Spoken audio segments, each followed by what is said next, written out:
Alrighty, folks. So we are here today to go through 5 rules for debate. I get asked about this a lot. What are some of the best tactics for debate? It's really not about tactics or tricks or anything like that. It really is more about trying to understand what the other person thinks and then critiquing what they think in a good faith way. That's the best way to do a discussion and a debate, actually. They're sort of the same thing.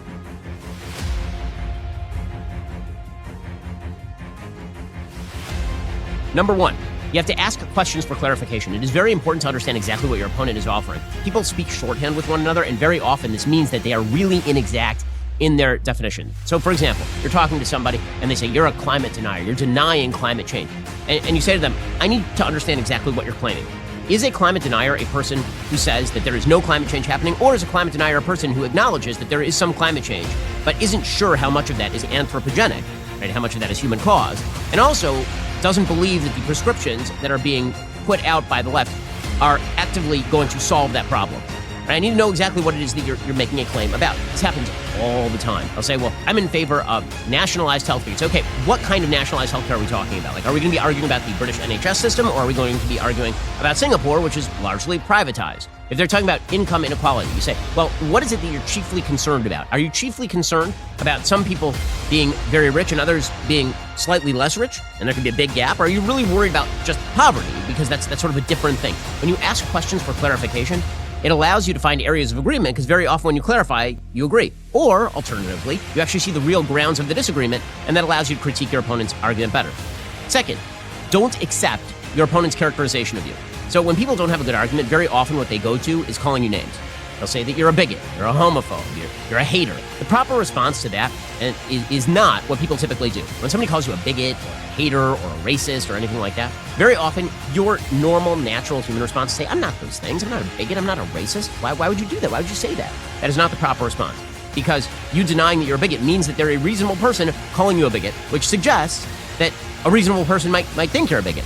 If somebody calls you a bigot, you say, that's not true, and that is the actual proper response to that, because they're attacking you as a human being. They're deliberately avoiding discussing the issue. They're much more focused on going after you personally. It's a real misdirect, and it's where you can make big mistakes, right? I mean, the big mistake is to get your back up and to get offended, and that's the goal of this particular game. You shouldn't even entertain the premise. Third, don't get distracted. Don't let your opponent change topics. So people on the left particularly like to shift the argument from one topic to another when they are pressed on the argument. You think that you are arguing about, for example, same-sex marriage and whether men should marry men and women should marry women and whether that is the moral and utilitarian equivalent of a man marrying a woman. And they immediately shift to, what about an old man marrying an old woman? Well, that's kind of a change of topic. That does not actually answer the question as to why a man and a man are the same thing as a man and a woman. That's actively moving the topic to another realm. Now, you can make the distinction, you can follow them there, but you should at least point out that this is no longer an argument over same-sex marriage. It's an argument over whether certain men and certain women should not be able to get married. It is not an argument in favor of men and men getting married. You'll be talking about the fact that the police do not disproportionately shoot and kill black men.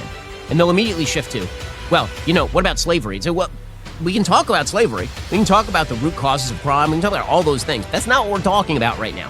Sticking to the topic at hand before moving on to the next topic allows you to have a productive conversation. Fourth, you have to point out contradictions in arguments that are brought about by your opponent's refusal to be clear in their definition. This happens all the time. So people on the left very often will bring out an argument that is vague and that appears to be internally coherent, but when you actually drill down on the definitions, is totally incoherent. So this is particularly true in the arena of gender. It will not specifically define gender or sex, because the moment that they do, it becomes clear that their definitions are completely contradictory. So they will say that gender is completely independent of sex. But at the same time, gender is biological and sex is somehow assigned. Or they'll make the claim that gender is more important than biological sex. And therefore, we should identify you by your self-identified gender and not by your biological sex, but also there is sexism rooted in a belief in biological sex. Maybe my most famous argument in sort of the Shapiro destroys category is a conversation that I had with a college student in which she was claiming that you could change your gender. And I was saying, well, but you're saying that gender is biologically ingrained, so how can you change it? And she refused to be clear in her definition, so I brought an analog, and the analog was Abe. Fifth, Don't get defensive. Okay, this is the biggest one. So I tend to be pretty unflappable in debate. I tend to be pretty removed, but you can catch me on an off day. It's happened before. The most obvious example is that time that I was on the BBC. You know, I'm not inclined to continue an interview with a person as badly motivated as you as an interviewer. So I think we're done here. I appreciate your time. All right. Well, thank you for your time and for showing that anger is not part of American political discourse. Now, Mr. Shapiro, we'll say goodbye. I got so annoyed by the host reading me, quote unquote, bad old tweets and me explaining it, that after 20 minutes of being badgered about it, I got up and I walked off.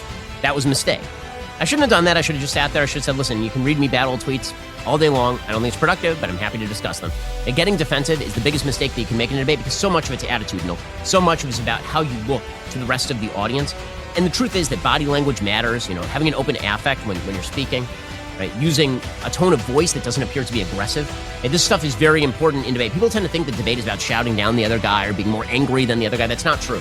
Debate and discussion too, productive discussion, is about actually being open to the position of the other person, so much so that you're willing to internalize it, understand it, and then agree or disagree with that. When you do that, you can become a really, really good debater.